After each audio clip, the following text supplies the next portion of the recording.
Red road আটকে প্রধানমন্ত্রী যোগা অর্থাৎ যোগব্যায়াম নিয়ে উৎসব করছেন, এটা বামপন্থীদের সহ্য হচ্ছে না। বলছেন, আরে তোমরা রেড রোড থেকে নামাজ পড়া তুলে দিলে, তাহলে যোগব্যায়াম কেন? মুসলমানদেরটা বন্ধ করে দিলে, হিন্দুদেরটা তাহলে কেন অ্যালাউ করছো? যৌতিক প্রশ্ন। মুশকিল হচ্ছে কি, বামপন্থীদের একটাই কাজ, পলিটিক্স করা। নামাজ পড়া যোগব্যায়ামকে এক হলো। আমেরিকায় প্রায় 100 মিলিয়ন লোক, মানে আমেরিকার 1/3 লোক যোগ করে নিরাময়ের চেষ্টা করে, কারণ যোগের মাধ্যমে নিরাময় এখন ইউএন স্বীকৃত একটা জিনিস, রাইট? এটা একটা এক্সারসাইজ। এবং আমেরিকায় 100 মিলিয়ন, মানে 1/3 যে যোগব্যায়াম করে, তার মানে কি তারা হিন্দু হয়ে গেল নাকি? এটা অদ্ভুত ব্যাপার। সবচেয়ে বড় কথা হচ্ছে, এখানে আমি বলবো ভারতবর্ষ একটা ব্যাপারে খুব ফর্চুনেট আবার আনফর্চুনেট। দেখুন, রাহুল গান্ধী বলুন বা মোদি বলুন, দুজনেই ফিটনেস কনসাস। ইভেন আমাদের মমতা ব্যানার্জিও ফিটনেস কনসাস ছিলেন। সেখানে ভারতের সাধারণ মানুষ কিন্তু ফিটনেস কনসাস নন, এবং সেটা খুব খারাপের দিকে যাচ্ছে।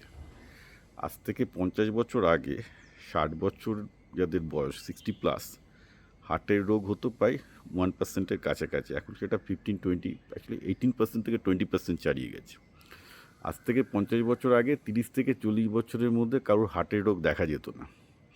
এখন ভারতবর্ষে দেখা যাচ্ছে 3-5% 30 থেকে 40-এর মধ্যে হার্টের রোগে ভুগছে। ভাবা যায়? অর্থাৎ আমি যদি হার্টের রোগ, কোলেস্টেরল, অবেসিটি সব কিছু মিলিয়ে দেখি, ইন জেনারেল ভারতবর্ষের স্বাস্থ্যের অবস্থা খুব একটা ভালো নয়। সেক্ষেত্রে একজন ভারতবর্ষের প্রধানমন্ত্রী হিসাবে মোদিজি যে ভারতের এই স্বাস্থ্য সচেতনতা বাড়াচ্ছেন, সেটাকে কোথায় সবাই প্রশংসা করবে, তার বদলে কাঠি করছে বামপন্থীরা বিশেষত। আমি বলেইছিলাম এবার বামপন্থীরা একমাত্র অপোজিশন হবে। এখানে একটা জিনিস ভেবে দেখার দরকার।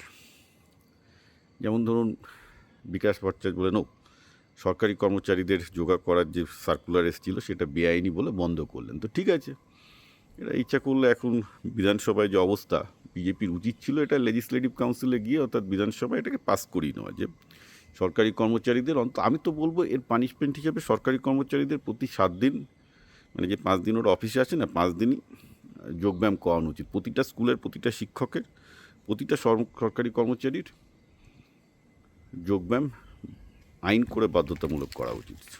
সেই আইন কিন্তু বিকাশবাবু আটকাতে পারবেন না, কারণ সেটা লেজিসলেটিভ কাউন্সিলে হবে। এখন যেহেতু আইন নেই, সেই জন্য হাইকোর্ট থেকে বলছেন এটা আটকে দিল।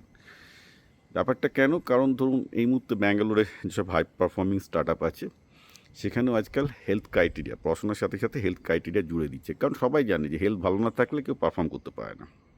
সুতরাং আজকে ভারতবর্ষে স্বাস্থ্যটা একটা এপিডেমিক হয়ে দাঁড়িয়েছে, রাইট? একটা মহামারী হয়ে দাঁড়িয়েছে।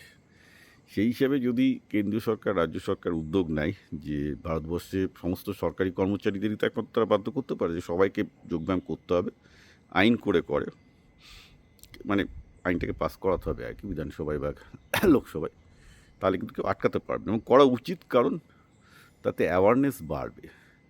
একটা জিনিস তো ভাবা উচিত, আরে প্রধানমন্ত্রী, আমি তো ভাবছিলাম এপ্রিল-মে মাসের গরমে একটার পর একটা বাংলায় ওই প্রচণ্ড গরমের মধ্যে সভা করে যাচ্ছেন, কী পরিমাণ টেনাসিটি ভদ্রলোকের। আপনি মোদির রাজনীতিকে ঘৃণা করতে পারেন, কিন্তু লোকটার যে ফিজিক্যাল ফিটনেসের লেভেল, ওটা তো ঘৃণা করতে পারেন না। যদি আপনার মোদির শত্রুও হয়, আমি বামেদের বলছি, তো তো মোদির ফিটনেস লেভেল থেকে শিখুন যে লোকটা কী পরিমাণ এনার্জি নিয়ে কাজ করে। এবং এই পরিমাণ এনার্জি নিয়ে কাজ করলে ফিজিক্যাল এক্সারসাইজ, ঠিকঠাক খাওয়া দাওয়া ছাড়া তো উপায় নেই। তো একজন দেশের প্রধানমন্ত্রী দেশের হেলথ, মানে দেশের হেলথের উন্নতি করার চেষ্টা করছে, তাতে তো সবার সায় থাকা উচিত। সব ব্যাপারেই কাটি করতে হবে, এটা কী ধরনের রাজনীতি? এটা মানে চিরকাল বামেরাই করে এসছে, কারণ যার জন্য same reason I don't like them.